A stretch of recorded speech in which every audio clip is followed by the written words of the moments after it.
Well, Vanna, thanks very much for taking the time to speak to us at Entertainment.ie.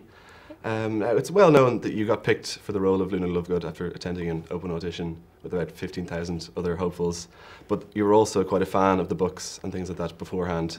To what extent did that help with your portrayal of the character and how familiar you were with the roles? Oh, I wouldn't have got it if I hadn't been a fan. No, because I was really into acting, but I think I was too shy. If it had been something I wasn't comfortable with, I wouldn't have even gone. But it was just because I knew Luna inside out. I felt really loyal to her and protective of her.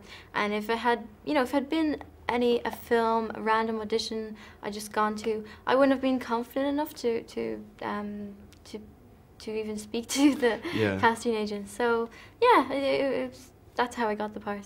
Really. And I think I read somewhere that you had certainly very little acting experience, like I think a couple of school plays and things like that.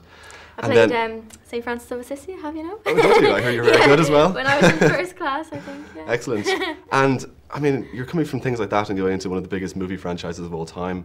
Was that overwhelming, just suddenly being thrust into this really, really strange, what must have felt like a really surreal experience and environment? Yeah, like it was just so quick. It was like I got the role 1 week and then 2 weeks later I was filming. Yeah. And I think I didn't really adjust to it very well at first and in the fifth one, because I was just so starstruck by everyone, and it was silly, but I didn't feel very worthy to be talking to them. I felt that they had all this experience and I was going to be the newbie and I was going to show myself up, and I was really worried, and I think that was the wrong way to approach it, because actors, what they do is it's playing, they're always experimenting and changing, that they won't just do one, the takes aren't all alike, they're all completely different, and I was just determined to do it perfect, and you can't do it perfect, there's so many different sides you can play. So yeah, it took me a while to get used to that and to feel like I belonged there. But then you got into, because they've been together for such a long time, the cast and the crew, and I guess there's a sense of family amongst that, so after a while you were just sort of brought into the family, like you're the new cousin kind of thing. Yeah, and they were so receptive. Everyone, they don't try and make you feel like, who are you? We've been here for 5 years. Yeah. They're very nice and they're interested and ask lots of questions at first. And during the sixth film, I just kind of made up my mind. I'm going to enjoy it and just jump in headlong, see what happens. And look, for those who perhaps aren't as aware as, well, pretty much everyone would be at this point, just tell us a little bit about the film, and we're coming into the final chapter now, what the state of play is and what everybody's doing and what's going on. Yeah, well, this film mostly is with Harry, Ron and Hermione. You follow them around because it's not based in Hogwarts. It's very different, and you say the final film, it does have a feeling that it's the final film, like there. And I think one of the posters is them running, and I think that's a perfect way of summing it up. That they're running, they're trying to get to find the Horcruxes and defeat Voldemort, and yeah, it's very like there's you don't have that sense that Dumbledore will come to the rescue. He'll just come in, blaze of white beard and everything. He's gone, and all the adults are gone. It's the 3 teenagers lost in some woods. They don't even know where they are. Yeah, I've been lucky enough to see the film already, and it's certain parts of it are very, very dark, and there's a lot of conflict in it and things between some of the characters that you perhaps wouldn't expect to be having conflict with each other. Yeah. So, would you agree that it's perhaps the darkest or one of the darkest films so far in the series? Yeah, I do. But then again, we've said it every film, and you're kind of like, how much darker can it get? We're not going to be able to see the screen. It's so dark. Yeah. But yeah, it is. But Harry Potter, it's always had that underlying thing that Voldemort or Harry are going to have to kill each other, and that's dark. So where do we go from here? Leaky Cauldron? It's too dangerous. If Voldemort really has taken over the Ministry, then none of the old places are safe. Everyone from the wedding will have gone underground, into hiding. Got my rucksack with all my things. I've left it at the Burrow.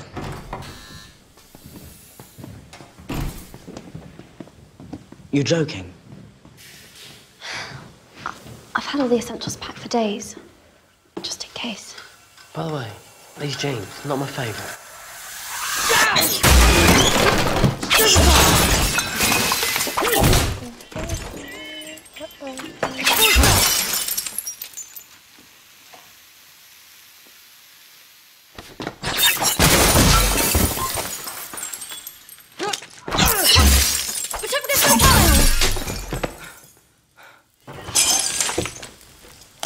Go!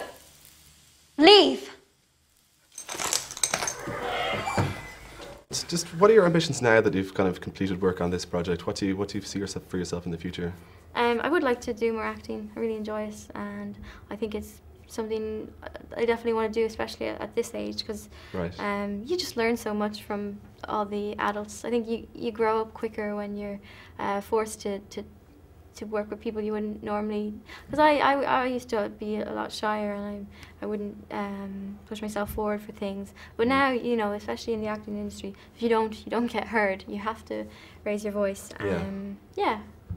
And but I imagine at the same time though, like, you've only had experience so far in the Harry Potter movies. I'm sure not every film that you would be doing in the future will be as massive a production as this, and with so much hype and so much. I know, and it's quite a sad thought. So some of us are sitting around and we're like, what if we never do anything as good as this again? Yeah. And I'm sure they won't be as big, they won't be phenomenons, but I reckon that there are things that can challenge us more.